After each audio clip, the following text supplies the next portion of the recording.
जीवन की कविता से, जीवन के गीत से, जीवन के संगीत से रूबरू अगर होना हो तो हमें सफ़र करना पड़ेगा। हमें घुमंतू होना पड़ता है, हमें दुनिया देखनी पड़ती है, हमें बादलों के सफ़र पे जाना पड़ता है। जैसे जैसे हम आगे बढ़ते जाते हैं वैसे जैसे लगता है कि हम आसमान के सफ़र पर पहुंचने वाले हैं, आसमान को छूने वाले हैं। ये रास्ते रास्ते नहीं रह जाते, ये जीवन के अमृत हो जाते हैं। हमें इनका रसा स्वादन मिलने लगता है, इसका नशा होने लगता है। ये रास्ते जैसे जैसे मोड़ आते हैं, जैसे जैसे बल खाते हैं, इसी तरह हमें ज्ञान प्राप्त होता है। कहीं चित्त स्थिर करके कहीं बैठ के रहने से हमें ज्ञान नहीं मिलता, हमें ज्ञान मिलता है हमें सफ़र करने से।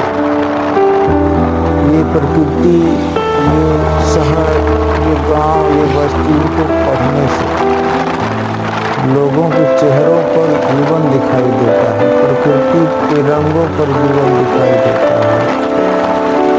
जब हम इन्हें पढ़ते हैं तो लगता है कि हम जीवन पढ़ रहे हैं, संगीत सुन रहे हैं, जीवन की कविता से रूबरू हो रहे हैं, जीवन का साहित्य पढ़ रहे हैं।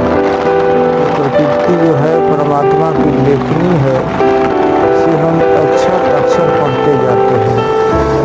हर अंश में अक्षर है, परमात्मा का अक्षर, इन्हें हमें पढ़ना पड़ता है। हमें कवियों की कविताएं पढ़नी पड़ती, साहित्यकारों की कहानी, कोई बात समझना पड़ता है और उनके कहे गए बातों के मिलान करने के लिए हमें सफ़र करना पड़ता है। जीवन का सफ़र है, तीर्थाटन करना पड़ता है, कहीं पर्यटन करना पड़ता है, जीवन के जद्दोजहद से रूबरू होना पड़ता है।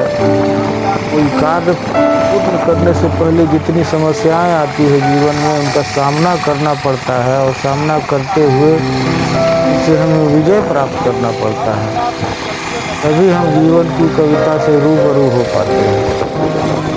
सिर्फ साहित्य पढ़ लेने से या सिर्फ घूम लेने से ही हम जीवन से रूबरू नहीं हो पाते।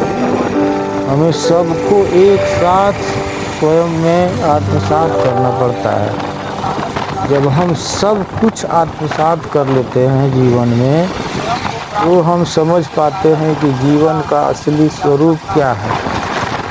और फिर देखिए, कामयाबी आपको हर कदम पे मिलेगी। जब जीवन को आप सही से समझ लेते हैं तो कामयाबी आपके पीछे पीछे चलती है, मंजिल आपके कदमों में होती है। क्योंकि आपको क्या करना है, सही बात की जानकारी आपको मिलती है और आप वही कार्य करते हैं। आप रास्ते से भटकते नहीं, इधर रुक जाते हैं। आपको क्या करना है उसी काम में पड़ना पड़ता है, इधर उधर कोई आपको भटका नहीं सकता। अगर आपको कोई शहर जाना हो, आपको कौन सी गाड़ी पकड़नी है आपको पता है और वही इसी शहर की गाड़ी आप पकड़ते हैं, उस शहर के जाके स्टेशन पे आप उतर जाते हैं।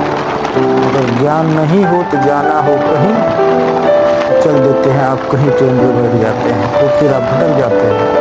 लेकिन जब आपको ज्ञान होता है, वही टिकट कटाएंगे, उसी ट्रेन में बैठेंगे, राइट टाइम स्टेशन पे आप जाएंगे, राइट गाड़ी आएगी, राइट बैठेंगे और अपने सफ़र पे निकल जाएंगे और जिस राजधानी में पहुंचना हो, जहां पहुंचना हो वहां आप पहुंच जाएंगे। और अगर जीवन का ज्ञान नहीं है, स्टेशन का ज्ञान नहीं है, ट्रेन का ज्ञान नहीं है, तो आप फिर भटकेंगे, पूछेंगे इधर उधर, तब तक आपकी ट्रेन खुल जाएगी। तो आपको जीवन का ज्ञान होना आवश्यक है, जैसे उसी तरह आपको सफ़र का ज्ञान होना चाहिए। तो प्रतीक रूप है, दोनों की बात समझनी पड़ती है।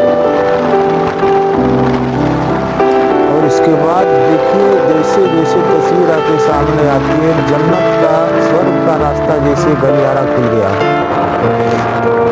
ये स्वर्ग का गलियारा आपके लिए खुल जाता है, तो कामयाबी का, मंजिल का जो है द्वार खुल जाता है। आपको दिखाई देने लगता है जीवन का, और आप अपने मंजिल पे पहुंच जाते हैं हंसते हुए, मुस्कुराते हुए, सबको धन्यवाद देते हुए आप अपने जगह पे पहुंच जाते हैं। कहीं कोई समस्या फिर नहीं आती। आप जो चाहते हैं वो प्राप्त कर लेते हैं, वो आप उस मंजिल को पा जाते हैं। फिर आप जब पा जाते हैं तो खुद में आप स्वयं में ये धन्य महसूस करते हैं। Thank you.